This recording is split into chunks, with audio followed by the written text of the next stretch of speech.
Hey guys, Adam here with AmericanMuscle.com. Today I'm bringing you a detailed overview and installation of the McLeod RXT Twin Disc 1000 horsepower clutch, available for all 2011 to 2014 Mustang GTs and BOSS 302s. In this video, I'll be going over the functionality, application, and the feel of the McLeod 1000 horsepower clutch when applied to tier MT82.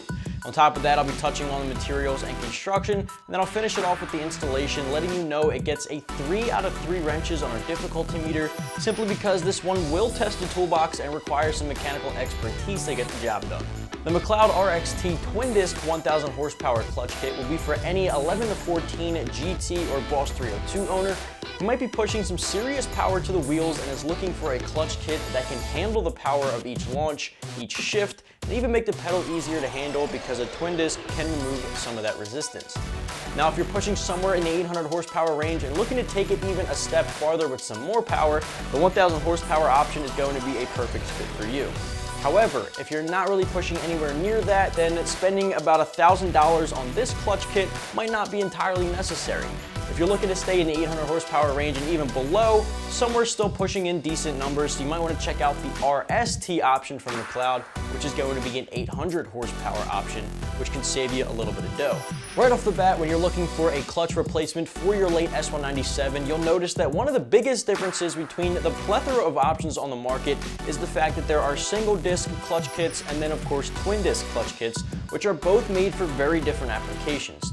The RXT option, as you can see, is a twin disc clutch kit, and because of that, it is made to handle extreme horsepower Mustangs pushing somewhere between 500 and even closer to the 1000 horsepower mark, which of course, as you would know, requires one hell of a clutch to handle the power at each launch, especially if you're spending time at the track. There are a number of reasons why a twin disc clutch is going to be better than a single disc option for high horsepower applications. One of those reasons is going to be the twin disc just dissipates heat so much better than a single. Now, if you're running a strict daily driver, your clutch isn't getting nearly as hot as, say, a race car clutch, up to about 500 horsepower.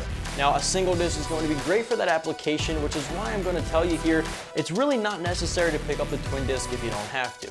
Now, don't get me wrong, a twin disc would work great for a daily driver, even if you're not pushing upwards of 1000 horsepower, but honestly, you're just spending way more money than you need to, and you're not reaping the benefits of a 1000 horsepower clutch. Now again, if you're running up to about 500 horsepower single disc, great for that application. Anywhere up to about 800, check out the RST. Anything around that range or higher, the 1000 horsepower RXT is perfect.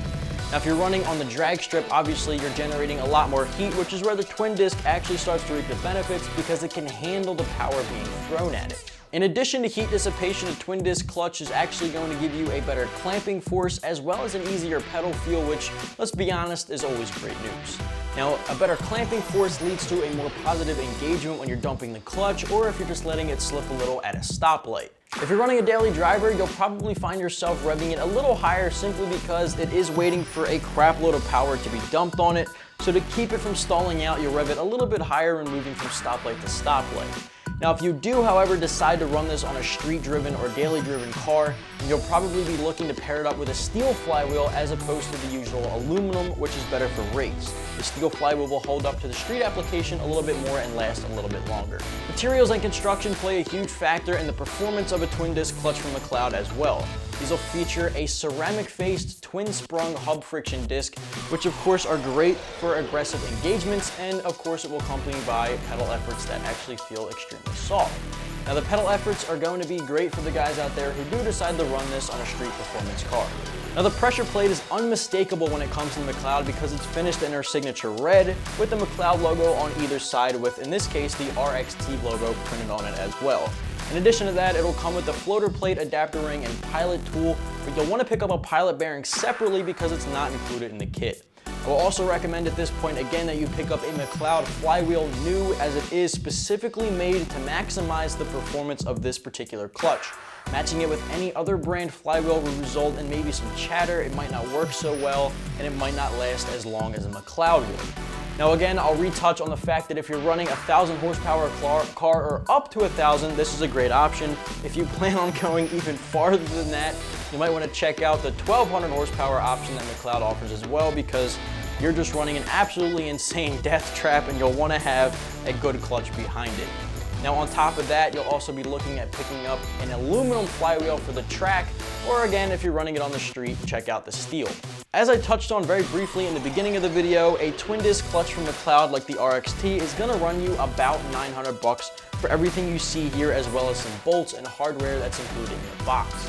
Now typically for a single disc clutch, you're looking at a couple $100 for the clutch kit and the flywheel together, but in this case, the $900 is only gonna pick up what you see here, not including the flywheel. So overall, expect to be spending about $1,000, maybe a little bit more.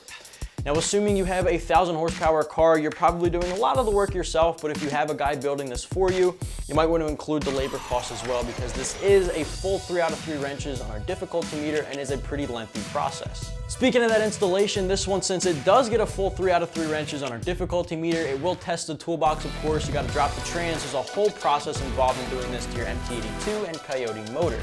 Because of that, it will take about 4 to 5 hours from start to finish. Again, 3 out of 3 wrenches. It's really something that is left for people with mechanical expertise on deck. Just to wrap things up here, if you're the owner of an 11 to 14 GT or BOSS 302 and you're pushing some serious horsepower at the wheels, and when I say serious, I mean upwards of 1,000 horsepower, you might be looking for a clutch kit that's built to handle the power at each launch, each shift, while also making the pedal a little bit easier to feel for both track and street applications. You might want to check out the McLeod RXT Twin Disc 1,000 horsepower clutch, available right here at AmericanMuscle.com.